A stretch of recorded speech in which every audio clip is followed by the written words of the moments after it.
Assalamualaikum warahmatullahi wabarakatuh. Perkenalkan, nama saya Firma Eta Anggraini. Nomor induk mahasiswa 43010020014. Di sini saya bersama teman saya Malik Suherdi dengan NIM 43010020095 akan mempresentasikan makalah dan juga PPT dari kelompok 9 yang berjudul Tafsir Ayat-Ayat Al-Quran mengenai metode dan strategi dakwah. Langsung saja menuju ke materi yang pertama. A. Tafsir Quran Surat Al-Maidah ayat 67. Quran Surat Al-Maidah ayat 67 ini merupakan janji Allah kepada Nabi Muhammad SAW bahwa ia akan dipelihara Allah. Ayat ini adalah peringatan kepada Rasulullah agar menyampaikan ajaran agama Islam tanpa menghiraukan kritik ataupun ancaman yang ada. Dalam Quran Surat Al-Maidah ayat 67 ini berkaitan dengan metode dakwah, yakni 1. Metode ceramah adalah penyampaian materi lisan secara langsung kepada pendengar. Berhasilnya metode ini apabila mendapatkan perhatian dari pendengar dan juga membuat timbulnya interaksi antara penceramah dan pendengar. 2. Metode peringatan adalah suatu usaha yang dilakukan oleh penceramah untuk mengingatkan pendengar atas kesalahan yang dilakukan. Implementasi metode ini diikuti dengan metode dakwah, yakni metode keteladanan, metode kisah, dan metode bil hikmah. B. Tafsir Quran Surat An-Nahl ayat 125. Quran Surat An-Nahl ayat 125 ini Allah memberikan pedoman kepada Rasulnya mengenai cara mengajak manusia untuk berdakwah ke jalan Allah Subhanahu wa Ta'ala. Allah meletakkan dasar-dasar dakwah untuk pegangan umatnya di kemudian hari dalam mengemban dakwah. Dalam berdakwah hendaknya gunakan metode yang sesuai agar sasaran dakwah mudah menerima suatu kajian dalam dakwah. Dakwah juga hendaknya disampaikan dengan lemah lembut tanpa menyakiti perasaan pendengar dakwah. Adapun metode tersebut ialah metode hikmah, moizoh, dan jidal. Pedoman kepada Rasulnya mengenai cara mengajak manusia untuk berdakwah ke jalan Allah Subhanahu wa Ta'ala yaitu yang pertama, Allah menjelaskan kepada Rasulnya bahwa dakwah di sini adalah dakwah untuk agama, bukan dakwah untuk kepentingan pribadi ataupun golongan. Yang kedua, Allah menjelaskan kepada Rasulnya untuk berdakwah dengan penuh hikmah. Yang ketiga, Allah menjelaskan bahwa dakwah dilakukan dengan baik, artinya tanpa jalan kekerasan. Dan yang keempat, Allah menjelaskan bila terjadi sebuah perdebatan dengan suatu kaum atau kaum musyrikin, maka harus dibantah dengan cara yang baik. C. Tafsir Quran Surat Al-Baqarah ayat 26. Quran Surat Al-Baqarah ayat 26 ini menjelaskan adanya suatu perumpamaan oleh Allah terhadap orang-orang yang mempersekutukannya. Sebenarnya, perumpamaan ini adalah sesuatu hal yang menyesatkan untuk orang-orang kafir dan merupakan petunjuk yang baik untuk orang-orang yang beriman. Dengan turunnya ayat ini, yang timbul dalam hati kita adalah pertambahan iman.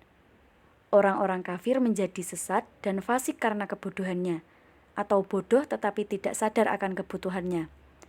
Adapun orang-orang yang mendapat petunjuk dari Allah adalah orang-orang yang beriman dan menggantungkan kepercayaan kepada Allah. Sama halnya dengan perumpamaan kalimat yang baik. Pohon adalah salah satu perumpamaannya. Pohon ini diartikan sebagai Nabi SAW, yang mana dalam dakwahnya Rasulullah melalui ajaran Al-Quran bahwasanya Islam mengajarkan kepada umatnya untuk berucap yang baik. Jadi, ibarat kita itu saat dakwah harus berhati-hati dalam ucapan kepada masyarakat tersebut. Tafsir Quran Surat Al-Baqarah 256. Quran Surat Al-Baqarah ayat 256 menjelaskan kebebasan dalam beragama. Ayat ini memberikan ketegasan bagi orang yang beriman tentang mana yang baik dan batil dalam urusan agama. Ayat ini meniadakan semua jenis paksaan dalam beragama apapun bentuknya, baik secara lisan, aksi terorisme, penindasan, dan lain sebagainya. Fungsi dari strategi dakwah ini sendiri adalah untuk menyebarluaskan pesan-pesan dakwah yang bersifat inovatif persuasif dan instruktif secara sistematik kepada sasaran untuk meroleh hasil optimal. Hal-hal yang harus diperhatikan dalam dakwah antara lain: 1. Analisis media yang diperlukan serta segmentasi khayalan sasaran atau mat'u. 2. Perpaduan komunitor atau dai dengan media yang akan dipakai. 3. Penyusunan rencana dan pesan yang akan disampaikan. 4. Prosedur pelaksanaan kegiatan yang akan dilakukan. Tafsir Quran Surat Ibrahim ayat 4 dan 24-25. Quran Surat Ibrahim ayat 4 ini menjelaskan bahwa maka Allah menyesatkan siapa yang Dia kehendaki dan memberi petunjuk kepada siapa yang Dia kehendaki, yakni sesudah adanya penjelasan dan tegaknya hujah atau bukti terhadap mereka. Allah menyesatkan siapa yang dikehendakinya dari jalan petunjuk dan memberi petunjuk kepada siapa yang dikehendakinya ke jalan yang benar. Dan Dialah Tuhan yang Maha Perkasa. Quran Surat Ibrahim ayat 24-25.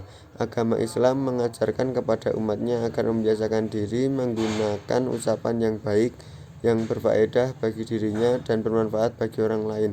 Ucapan seseorang yang baik menjadi tolak ukur adabnya. Sama halnya dengan metode dakwah hikmah, yaitu berdialog dengan kata-kata yang halus, sopan, bijak, memudahkan, dan disertai dengan dalil-dalil yang kuat atau logis. Tafsir Quran Surat Al-Mu'min ayat 38.